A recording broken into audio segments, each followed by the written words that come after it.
InnerQuest explores various pathways through which you can connect with the infinite wisdom of the universe and apply it to personal, professional, and spiritual growth. This program, featuring accomplished practitioners, educators, and authors, is provided by Infinity Foundation, an innovative center for holistic studies and research. We invite you to share this journey with us.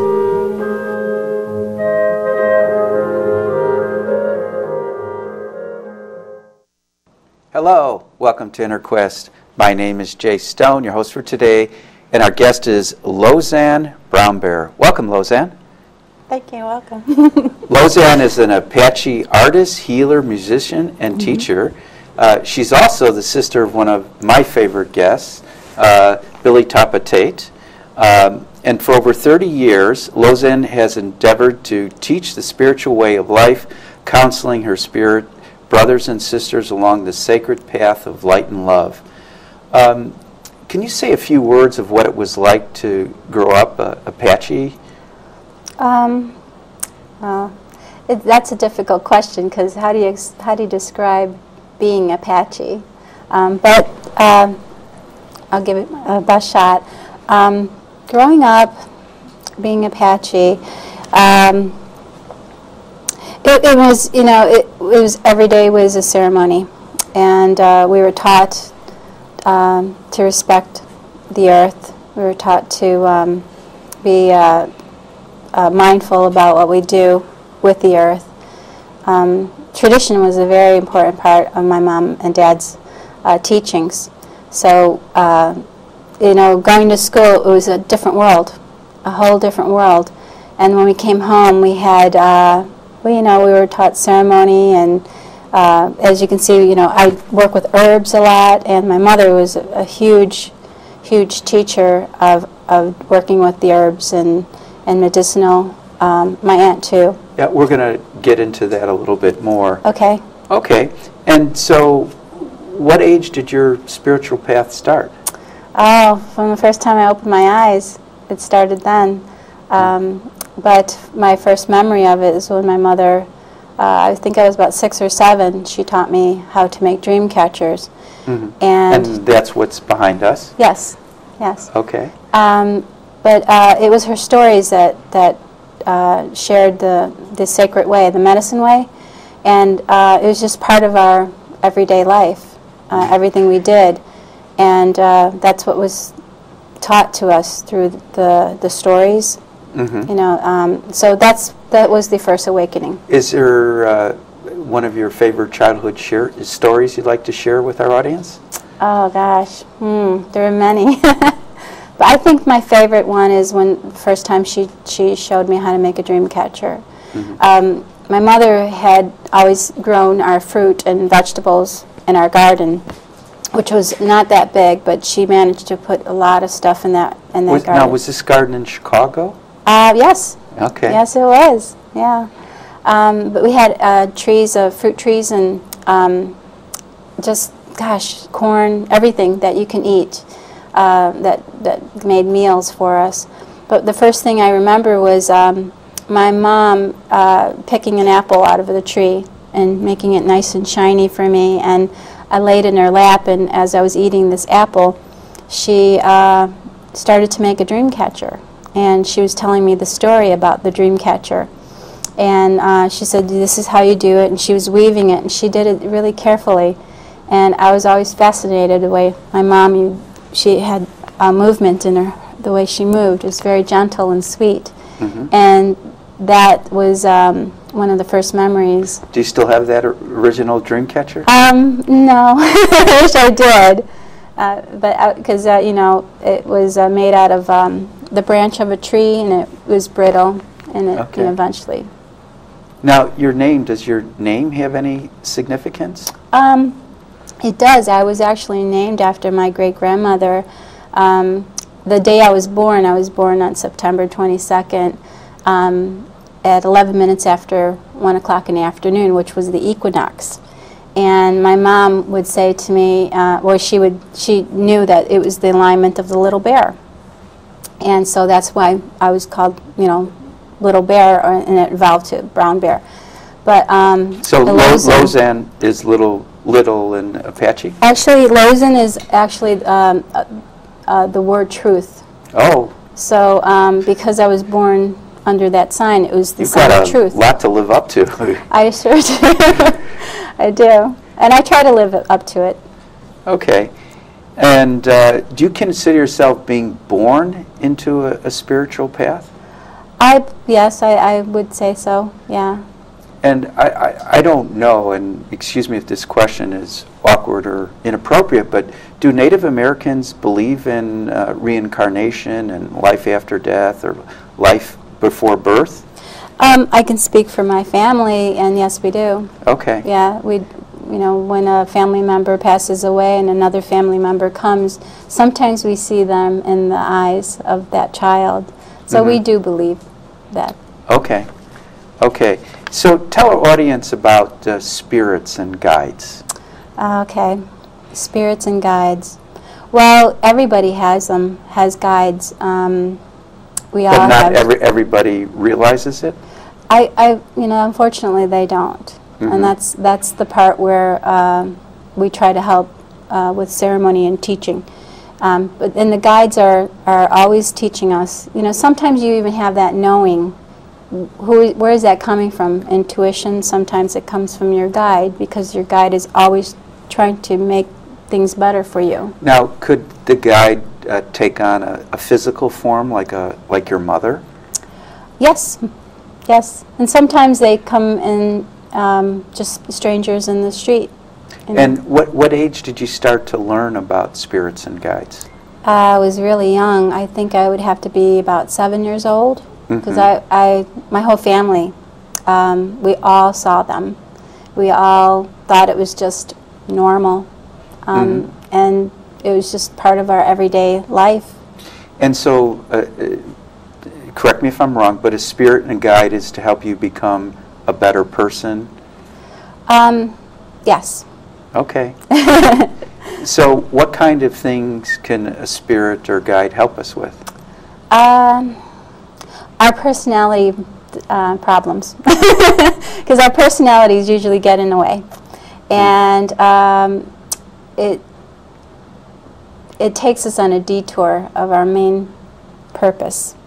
And spirit guides kind of bring you back to the purpose. And how do our spirit guides come to us? Through dreams, through ceremony, meditation, sometimes a tragedy, sometimes a good... A blessing, like Yes. a birth of a child? Exactly. Yeah. Yeah. Okay. And how many spirits or guides does a person have? Oh gosh, they can have many. I have two.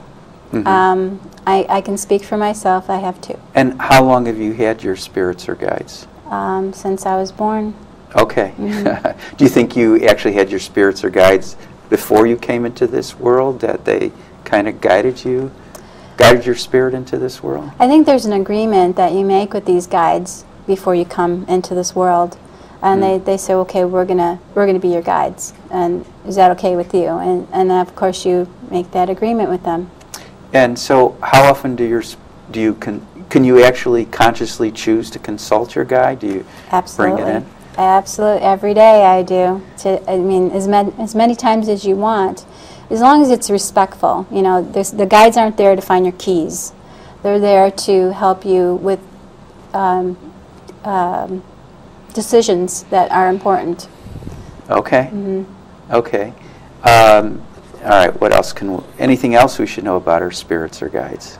Oh, that you can talk to them anytime, and that they're there to help guide. That's why they're guides. They're there for that. Well, what about like expressing gratitude or reverence? Can you just express your gratitude to your guides? Absolutely. Your appreciation, your blessings. When you do that, that makes you a better listener. Okay. Now, are guides eternal? Do guides live on forever? Absolutely. Okay. Yeah. And do guides have more than one person? I think there's so many guides that each person has personal relationship with their guides. Okay, excellent. Now, you talked about your mother and her influence with healing. Mm-hmm. So what are some of the healing modalities that you use? Well, I've educated myself in many modalities, and I'll just say a few, like Reiki. Everybody practices Reiki, and so I've took it upon myself to learn Reiki as well, because my sister's a teacher of Reiki. Now, Reiki's considered energy medicine. Yes. Was that part of the Native energy? Was energy medicine the part of the Native American tradition? That's what I've learned, that with other modalities, it's very much the same as Native American modalities. So yes, energy is energy. Okay. Yeah. Okay, good. What other healing modalities? Well, I do quantum healing and the vibration healing, polarity. All those healings seem very similar in the sense that they're energy. So people would come to you for a private session. Yes. Mm-hmm. And so even these healings have more of a Far Eastern approach or Western medicine. Do you also include some Native American ceremonies or traditions in your healings? I prefer to use more Native American, but being able to do the many modalities, whatever the client is requesting, that's what I'll do. But I prefer the Native American because it's what sings to me. Okay. Now, you mentioned meditation before, that your spirit guides come to meditation. Now, is meditation something that's traditionally taught in a Native American family? Yeah. The word meditation isn't a part of our vocabulary. Good answer. We do go into nature. We do sit in ceremony, and it is a form of meditation, except it's the way we do them. Well, I know I've heard of Vision Quest, and I've actually had friends that have gone through Vision Quest, and they've done it with Native American shamans. So to me, Vision Quest is opening up the third eye, a kind of meditation. I guess once you have that cosmic experience of oneness, it doesn't matter the method that gets you there. Absolutely. I'm a big fan of Vision Quests myself. Oh, okay. And have you gone on many Vision Quests? I have. My form of Vision Quest is a bit different than probably the one that you had gone on, because without trying to sound, I know more or whatever, I figure it shouldn't be hard. So I would go out and Vision Quest for a day, and I'd come back and I'd sleep in a bed. But I think that Vision Quest is being by yourself without any distractions and being one with nature, and it makes you face whatever it is that you need to face, and it's you don't have a choice, and that's what those things do, is bring you to a place where you have to face what you need to face. And then what's the result of facing what you need to face? Well, the truth. The truth. Yeah. Okay. And that's where you have to get the strength from. Well, I'd also say, in other words, for truth, enlightenment. Yes. Or there's a personal growth. Absolutely. Now, in Western psychology, there's different human developmental theories, like Erickson's 8 stages of development. You might not know it, but is there like a human development process where people become more enlightened when they practice the Apache traditions?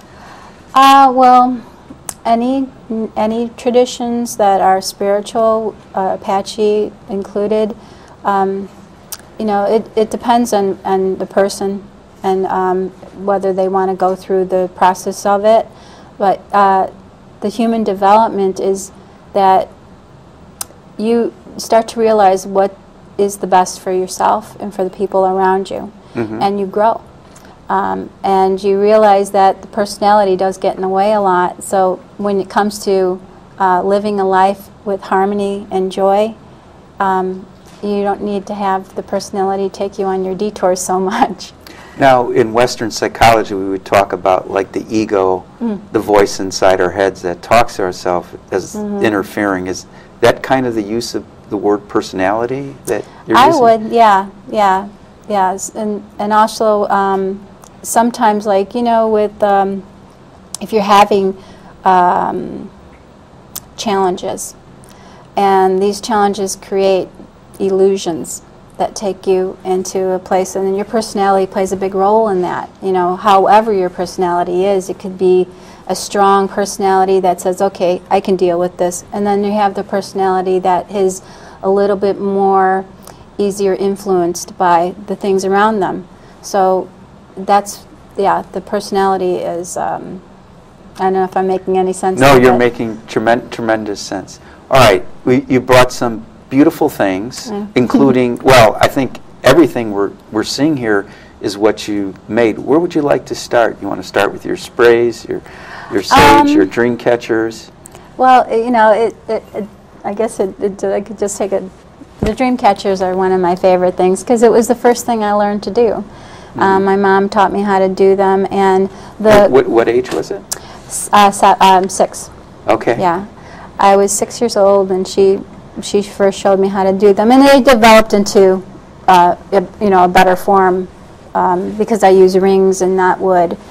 But the purpose of the dream catcher goes really deep, and it's, you know, like what you read on the internet. It's more more involved. And where should we, you know, I know some people will put dream catchers in their cars. Where would you recommend putting a dream catcher? Not in the car. Because it takes the honor away from it. Okay. It should be honored because these are medicine pieces, something to help you dream. You know, dreams are, you know, there are no bad dreams.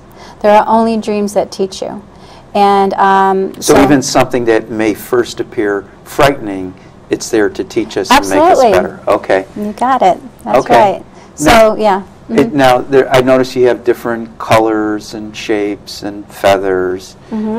Is there significance, or is that just kind of you using your intuition with nature and artistic ability? Artistic ability. I think that people like colors, and I just try to provide them with the colors. That's what they want. I love the traditional more than anything. The feathers have a great meaning. They're not just decoration. The feathers are represent the illusions that cloud the thinking, because the dream catchers were woven so that you can get clarity in your dream time. The leather is a protective element, and the feather is there to almost like clear the illusions that cloud the thinking. So it's multi-purposed.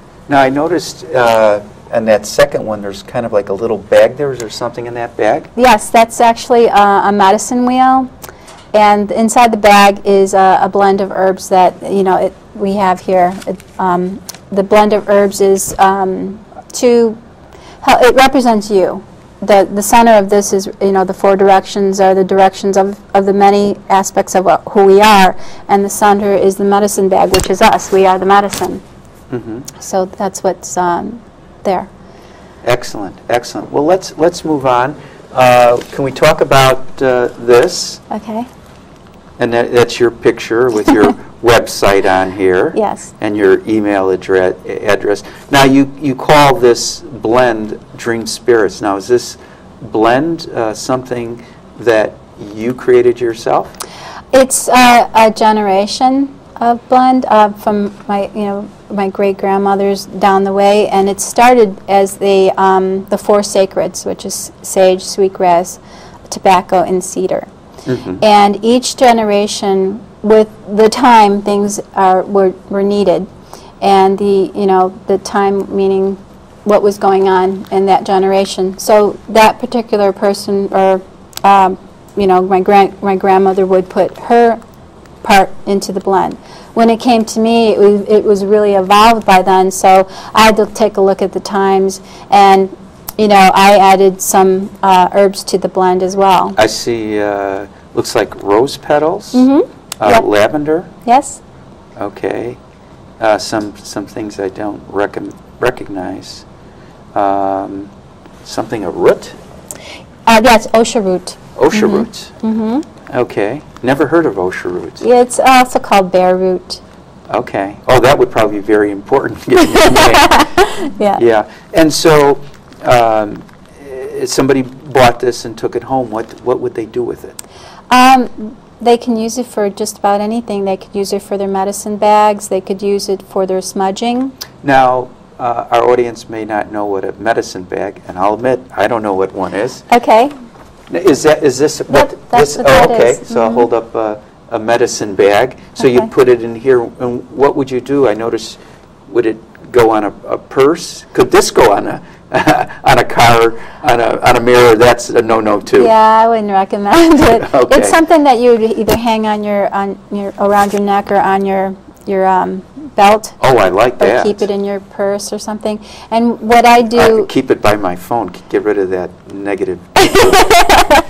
yeah, that would be good too. Absolutely. Oh wow. But yeah.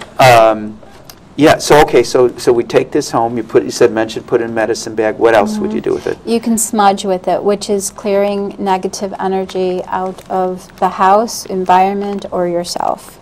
Okay. That's what the blend is for. It has a lot of herbs in there to remove negative energy and to replace that energy with good energy, which is it's all in there. That everything you need is there. Super. I really like this. All right. So now we have these bottles of spray. This one says Waters Enchanted by Dream Spirits. Heart Song. Right. What is this? I created these back in 1992. Can I open up and smell? Absolutely, you can spray it if you want. Oh. I made them, there's 13 in the line of sprays, and I made them specifically for myself. I was using them for my own purpose, for clearing energy or for bringing, like the heart song would bring you the vibration of what your heart is singing, like if you're looking for a career or you're not sure what you want to do. Are you, well, Reiki, so you're familiar with chakras? I am. In the traditional Native American healing, are there chakras or different places where major energy collection points? Yes, chakras, like I said, is not a part of our vocabulary, but absolutely, they are there, and we use them. And do they correlate similar, you know, the crown chakra, the throat, the heart, the hira? Oh, okay. Absolutely. Okay. Absolutely, and it's a very important part of the healing. So this is for the heart. You think women would be more attracted to this? I have one that's called the Goddess, and that's very, very popular with the women. How many of these, what do you call these? They're called Waters Enchanted, and they're made with actually holy waters. It takes 21 days to make them. And the reason why it takes 21 days to make them is because energy has a memory. And it takes, like, if I were to say a word to you for 21 days and the meaning of that word, you would never forget that word. And energy is the same way. So if like a house or environment or a person has this energy in them, it's there. And so you have to reprogram it. You just would spray it in the air? Yes. So you would spray it in the air. You would use it for 21 days to bring that energy and kind of acclimate yourself Now to this it. one says white light protection. Yes. That one's important. That one's for people that have done ceremonies or have an energy that's on them that's not so good. And there's the blend is made to make these energies not feel so good, and they move off. Great. And all of these are available on your website. Absolutely. Okay. Yes. Archangel Michael. Oh, Archangel Michael. This is the love potion. Absolutely. Well, that's for protection when you're feeling like you need it, and especially when you're sleeping. Yeah. In your bio, you mentioned the sacred path of light and love, so that would be an essential one. Yes. Okay. Now, like, how often do you use these products for yourself? Is it a daily thing for you? Absolutely. Yeah. Absolutely. Now, you've mentioned ceremony a lot. Is there a ceremony that goes along with this? There is a ceremony. That's why it was, saying it's 21 days, and the ceremony is created, and I have a specific place in my house that I keep only for ceremony. Is it possible for you to demonstrate a ceremony, or is that something sacred that you wouldn't do? I wouldn't normally do it on camera. It's something very sacred, I believe. You're blushing. Now, is there a ceremony associated with the dream catchers? Yeah, when I do the dream catchers, I usually burn the sage or the blend. So there's a ceremony associated with the blend? Absolutely. Everything works together in harmony. Absolutely. And so if you put some of the sage in the medicine bag and put it on, would there be a ceremony associated with that? Yes, absolutely. It teaches you ceremony every day. Having a medicine bag is a participation in ceremony every day. It's a prayer, if you will, every day. Now, there are some Western religions where people would pray before they eat. Is that something that's done in your tradition as well? Absolutely. We would bless the food first before we eat it. It's just about honoring and being grateful for what we get. Mm-hmm. And that makes you, appreciate it even more. All right. And then there's this... sweetgrass. Oh, it smells nice. And what would you do this besides hitting the child? In a positive way, right? Yeah. That's a sweetgrass is used to bring in positive energies. You can, use it alone and smudge with it, burn it, and... Oh, I see. So you would burn it here? Mm-hmm. Yep. Okay. Or you can put it in your drum, which makes the medicine sweet. When you're drumming, you're pushing out medicine. You're pushing out vibrational medicine, and having a sweetgrass in the drum helps just sweeten that. Oh, medicine. I see. So just the vibration of the medicine will jar the odor from the sweetgrass. And the vibration, yes. And this you made yourself? No, Mother Earth made that. Mother Earth, is that your real mother? She's everybody's mother. Oh, okay. But who braided it? I get that from these sisters who they grow them, and I like to stick with the girls that make them. Okay. Yeah. And is this something you made? I did, yes. Mm-hmm. This is an interesting piece. It took me 1.5 years to make this because I have to cure the turkey wing, and it's used for smudging, or for dancers use them in powwows. So they're used for that. Wow. So you'd like is the sage? Yeah. Should it go specifically in a abalone shell? Why an abalone shell? Is this just tradition? Well, I think an abalone should be something that isn't man-made, and an abalone shell comes from nature. From nature. Mm-hmm. Well, I'm getting the signal to wrap it up. Okay. For more information about Lozen BrownBear, Infinity Foundation, InnerQuest Talk Show, stay tuned to the credits at the end. Until next time, wish you good health, good fortune, and good spirits. Thank you so much. Thank you. It's a pleasure.